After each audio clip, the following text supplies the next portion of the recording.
ہم سب کی خواہش ہے ہمیں قیامت کے دن اللہ کے رسول کی شفاعت نصیب ہو، لیکن ذرا سن لیں،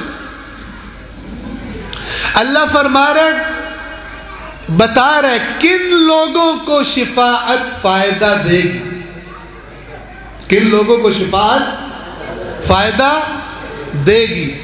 وَلَا تَنْفَعُ الشَّفَاعَةُ عِنْدَهُ، اس کے پاس، اللہ کے پاس شفاعت کسی کو نفع نہیں دے گی سوائے اس کے إِلَّا لِمَنْ أَذِنَ لَهُ، اس کو نفع دے گی جس کی شفاعت کی اللہ نے اجازت دی۔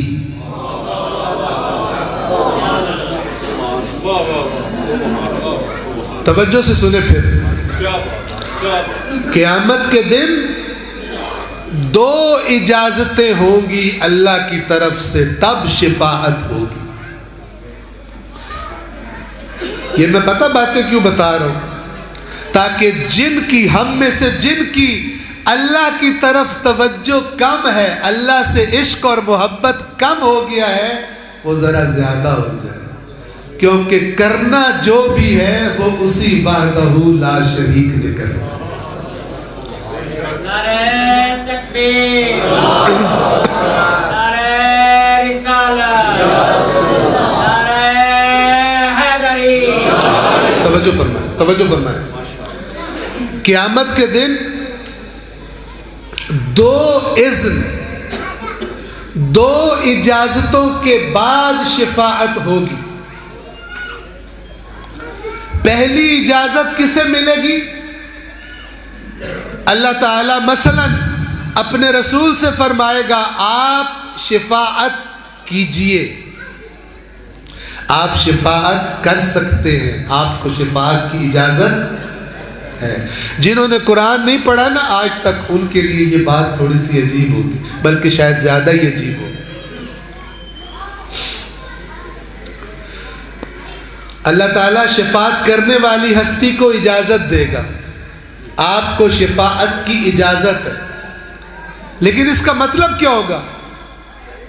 جس کی مرضی شفاعت کر لیں جی۔ اور کوئی کہتا ہو تو کہتا ہو اللہ کی کتاب یہ نہیں کہتے، اللہ کی کتاب یہ بات، یہ سورہ سبا، جس نے جا کر دیکھنا ہو، سورہ سبا کا نہ بھی پتا ہو، سورہ یاسین کا تو پتہ ہے سب کو۔ سورہ یاسین سے ایک سورت جو پہلے ہے اس کا نام ہے فاطر، اور سورہ فاطر سے پہلی سورت کا نام ہے سبا۔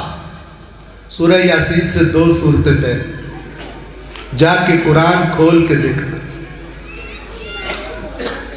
جو نہیں بھی کھول کے دیکھتے اپنے آپ کو تھوڑی جان پہچان کروائیں اللہ کی کتاب سے۔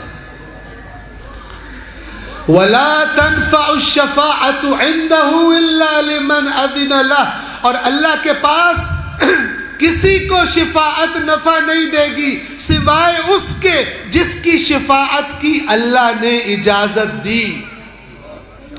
اللہ اپنے نبی سے فرمائے گا فلان فلان فلان کی شفاعت آپ کر سکتے ہیں۔